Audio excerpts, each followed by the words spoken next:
tears, joys, all of the above. A ton of emotions went into this van. We went with Owl Van's custom molly panels for the doors. This is a 1/4-inch plywood back there for just a custom look. We have a nifty little clothesline here. It stretches right across. Hey guys, I'm Trey. And I'm Addie, and we live full-time in our spinner van, so come on in and take a look. All right guys, and this is our knife rack holder. It's magnetized and it actually does hold your knives and they never fall off when we hit bumps on the road. Next up, over here to the right, we have our switch for our under cabinet lights. We have a outlet right behind the sink here. We do have a 40-gallon water tank in the back, which allows us to have a decent amount of water in the van. So we do typically do well with water. And this little thing came with a blue light, which is kind of nifty. I don't know why it's a blue light, but I thought that was kind of a cool add-on. Next, we have a 6-stage water filter underneath the sink, which allows us to have some nice drinking water that is safe for when we fill up with tap water from the city. This countertop is a butcher block countertop from Home Depot. It was all one piece, and at the very end here, we have a swivel that can pop up and extend the counter space. Next, we do have induction. We have a 2-burner induction stovetop. We wish we would have gone with gas because this power draw is a whole lot more, especially running 2 eyes at the same time. So we wish we would have done gas there. Underneath the sink, we have one cabinet that houses all of our cleaning stuff. We have the water filter and our towels and paper towels. Our first drawer here houses all of our coffee supplies, utensils, bottles, and other things of that sort. Underneath that, we have a food pantry.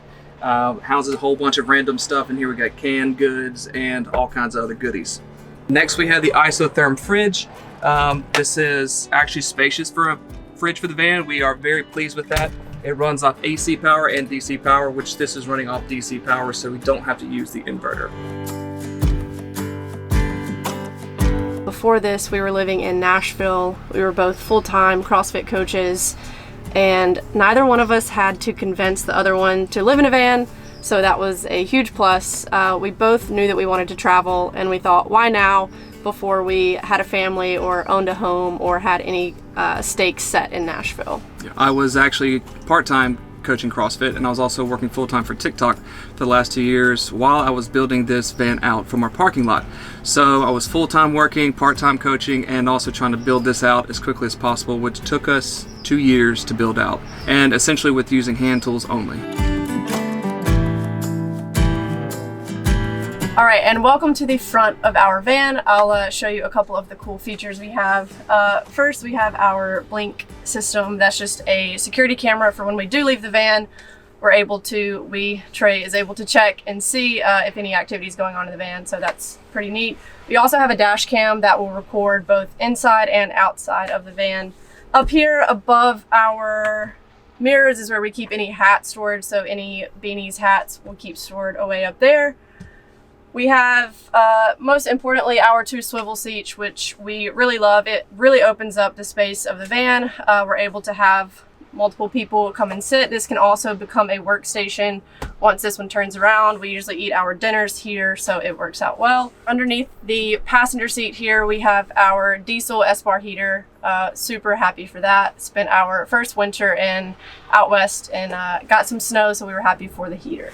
Also, we have our headliner shelf with dimmable lights for reading. Happy to have those lights installed. And then up here, we're just able to store some of our window covers and some clothes. All right, so this is our work/dinette station. This was part of the one-piece butcher block. It does swivel around. So maybe if you're having a solo meal, you can do that here. Also, this monitor can swivel around for a nice little movie night. This is where I spend a lot of time doing work. We also have a little fruit basket here. It hits Trey's head, but it does not hit mine. We have a little bookshelf here, a little nook to put some notebooks, books, and things. We have under cabinet light here for late night work. And then under our seat here, we have storage. This is just cooking supplies, some utensils, little baggies, things of that sort. And then in these upper cabinets, we have clothes. We have these little clothes storage bags, super efficient. It keeps the clothes from going everywhere. So you can shove a ton of clothes in here and then they just fit right inside there. And then we also have our max air fan. We actually have two, one in the front, one in the back, trying to circulate the air. I think we're glad that we did the build out ourselves. It makes a ton of memories, both good and bad.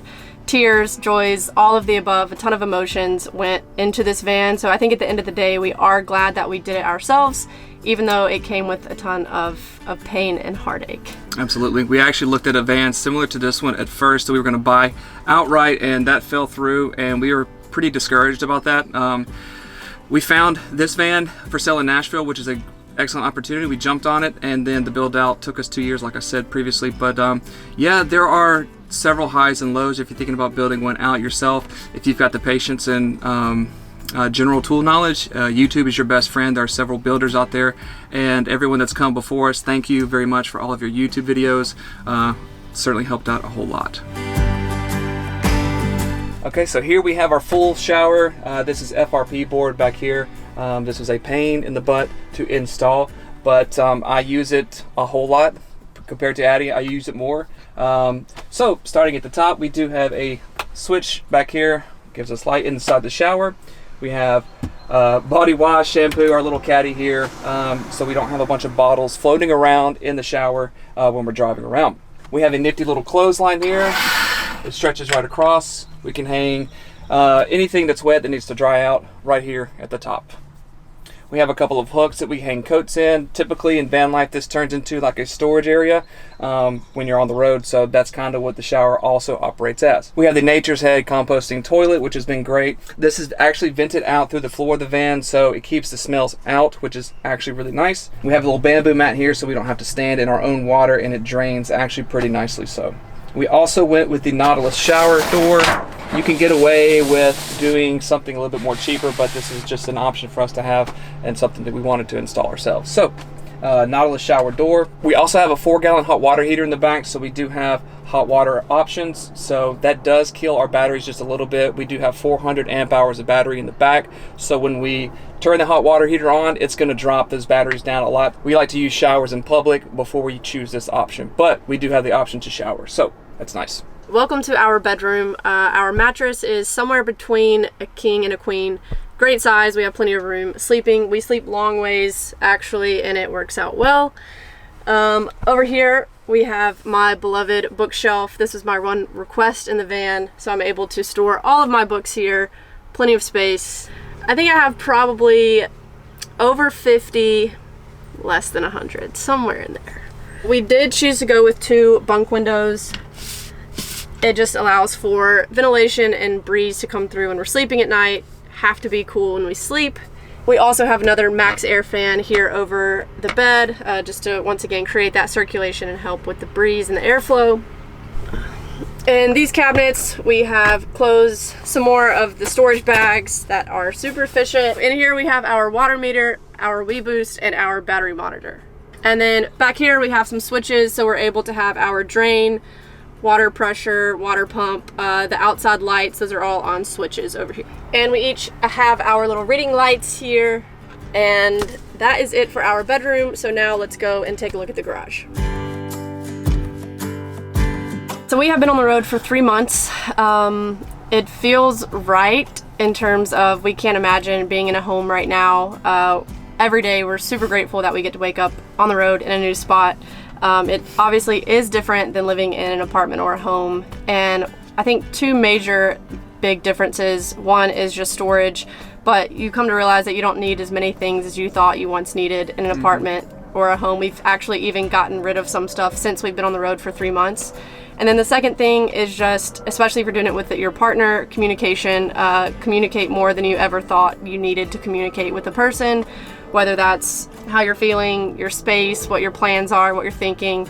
They cannot read your mind, so you just have to make sure and communicate and listen to each other.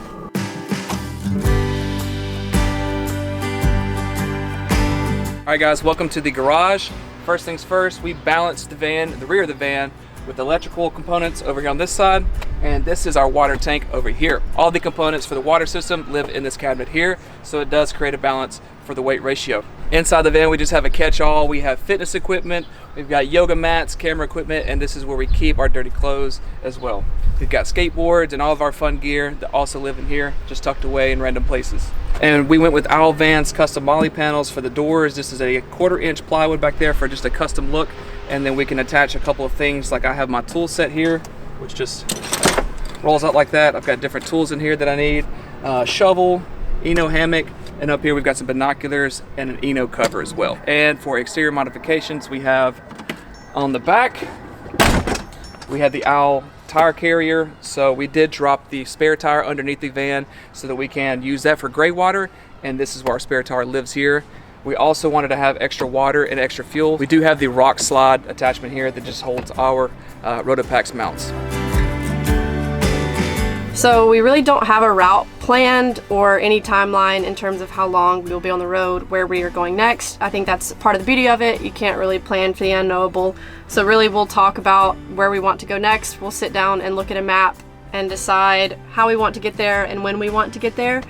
We've really enjoyed not having a plan. It hasn't stressed us out at all. It feels freeing. So for the unforeseeable future, we will be on the road. Yep. That's right. You can follow us on YouTube at Stay Human Project, Instagram as well, and we appreciate it. Thank you, Tiny Home Tours, for checking out our space. We will see you on the road.